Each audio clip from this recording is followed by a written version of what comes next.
Good morning, everyone. Welcome to my 9-month progress report presentation. My name is Kata Haba, and my PhD topic is about the oral complications of type 2 diabetes mellitus. I'm a second-year resident at the Department of Prosthodontics. I have two supervisors, Daniel Wake from my department and Dora Haluska from the Department of Biophysics and Radiation Biology. My SMS is Szinyisyan Cindy, my statistician is Gergely Agócs, my vision is to improve the life quality of patients with diabetes, and my mission is to assess all the potential oral complications of diabetes and target them. I have two specific goals ongoing. I started both of them last year in autumn, and let's jump to my first one, which is about the correlation between salivary glucose level and blood glucose level, and I'd like to achieve it through a systematic review and meta-analysis. My co-investigator for this project is Patrick Reuter. A little background for it. Diabetes mellitus, chronic metabolic disorder, affects many organs in the human body, including the oral cavity.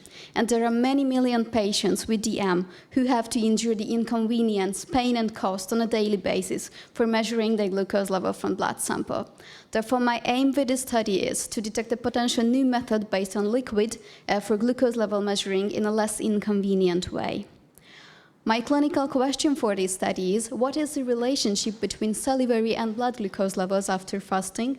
We chose the PERT framework for answering this question. My population is a general population. My index test is a saliva test based on glucose oxidase method. My reference test is blood test, and my diagnosis of interest would be correlation. My hypothesis is that the salivary glucose level matches with blood glucose levels after fasting. And again, my clinical implication is to detect a new method for glucose level measuring if possible.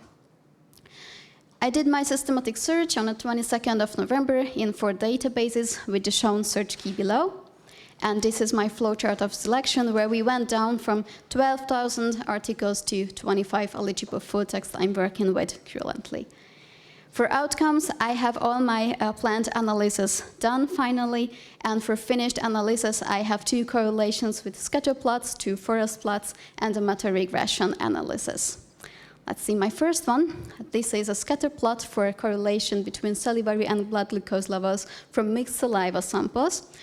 We measured it with both American and European units, milligram per deciliter and millimole per liter. And as you can see, all the dots are individual patient data that we extracted individually from each article. It's almost 800. And the ranges are, for the green, we chose the normal glycemic range. For yellow, we chose the impaired fasting glycemia range. And with red, we marked the diabetic range for the patients. With the thick black line, you see our mixed model with an R-square value of 0.05, which is not the correlation we waited for and we hoped for. So we went back to the literature to see if we could somehow make it stronger, and we found that maybe if we extract saliva only from parotid, it can show us a much more significant correlation. So we did it, and we could extract some individual patient data here also. And as you can see in my mixed model line with an R-square value of 0.11, it showed us a much higher significant correlation. However, it's still not the best as we hoped for. And this is a first plot for salivary glucose level for the mean differences between my 2 groups, where my experimental group was patients with diabetes and my control group was non-diabetic patients from 25 articles.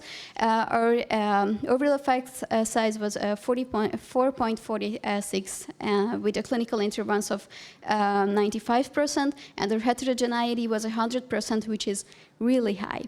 So we were eager to find an answer for this heterogeneity, and based on the recommendations of Professor Varga and Professor Márton, we found that maybe the glucose utilization by bacteria, the oral retention of carbohydrates, and even the contamination of gingival fluid for saliva samplings are having an effective way for measuring, so it could potentially influence our measuring system, and this is why this heterogeneity differs between the measurements.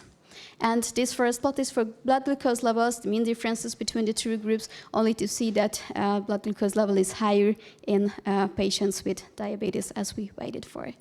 And as I mentioned, we did a meta-regression analysis to see that the variables we chose, the salivary glucose level and blood glucose level, has a correlation. However, it's still not what we waited for.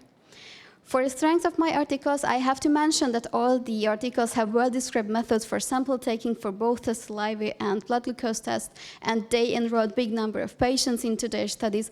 However, only a few articles included individual patient data, and some articles do not mention important health data that could potentially influence the measurements, and the articles were mainly published in Q3 journals. For conclusion, we could say that studies are contradictory in terms of measuring salivary glucose levels. Therefore, blood glucose levels as a gold standard measurement is still irreplaceable.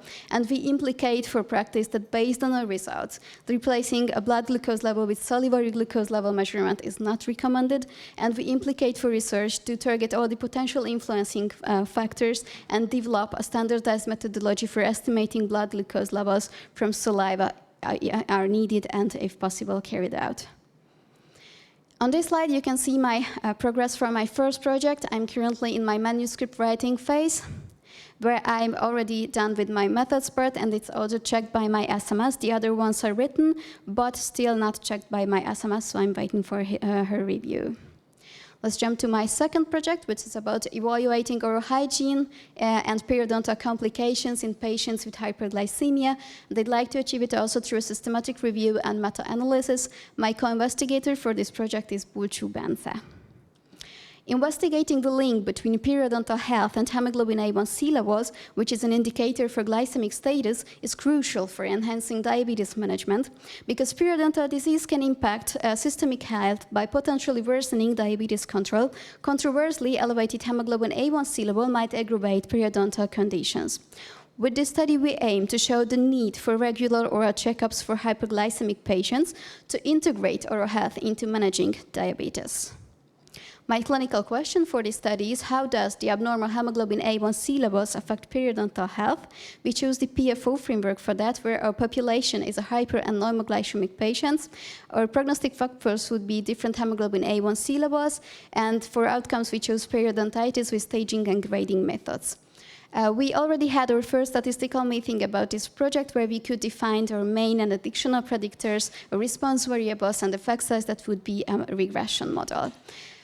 I hypothesized that the stage of periodontitis is more severe in patients with higher hemoglobin A1C levels. And again, my clinical implication is to emphasize the importance of frequent dental checkups among patients with hyperglycemia.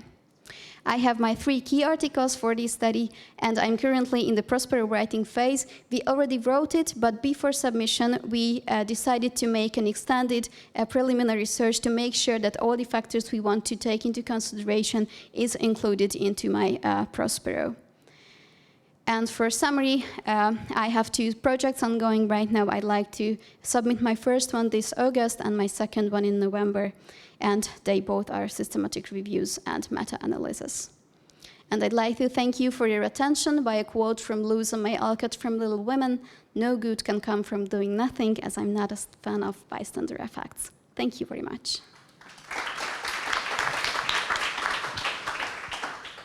We know women patients generally are more careful with the self-care than men. So do you plan subgroup in gender the second project? It would be great. In our articles, they do not differ the sexes, but if we could make a clinical study, we would definitely do that. Thank you for your recommendation. Could the diet can be influencing factor for the measurement, the glucose level in the saliva? Yes. Newest articles showed us that patients who eat more vegetables produce a higher amount of glycoproteins in their saliva, so it could have a higher correlation between the blood glucose and salivary glucose levels. So definitely, yes, it could be a potential influencing factor. I'm interested in how actually is performing this analysis for the measurement of the glucose level in the saliva, because as far as we know that diabetes leads to dehydration, and do we need exact minimum amount of the saliva to conduct this analysis, and could it possibly limit it in a practice due to this reason? Thank you very much for your question. It's a little bit complicated. They do it that they ask the patient to fast for at least 8 hours or overnight, and after that they come into the clinic, they rinse their mouth, and they wait till this amount of saliva is taken. So the flow rate, salivary flow rate, is actually blocked out by this waiting period. But yes, it could be a potential influencing factor if we could take the salivary flow rate into consideration. Did this fasting time have an effect on this correlation? So there were differences in the studies? Yeah, as I mentioned, I included the studies where the fasting time was overnight fasting, or at least 8 hours of fasting, and no eating before the measurement. But some of the articles mentioned that if we wait only 2 hours after eating, it could show us a much better correlation. So I would definitely do an analysis for that. I have one question regarding, you showed as a plot regarding the saliva taken from the parotis. Yes. And I'd like to ask that was a standardized way in all the articles, the sampling method? It was, where we could include our articles for this individual patient data analysis. Their methodology was standardized. Yes. I have a question that based on your first project, there's a weak correlation between the blood and the saliva glucose level. What do you think that can we use, or should we use the saliva as a monitoring tool for diabetes rather than a diagnostic tool? I would definitely recommend it to use it as a monitoring tool, but as I mentioned, we have to develop a standardized methodology how we could use it. But yes, definitely for monitoring, it's very good.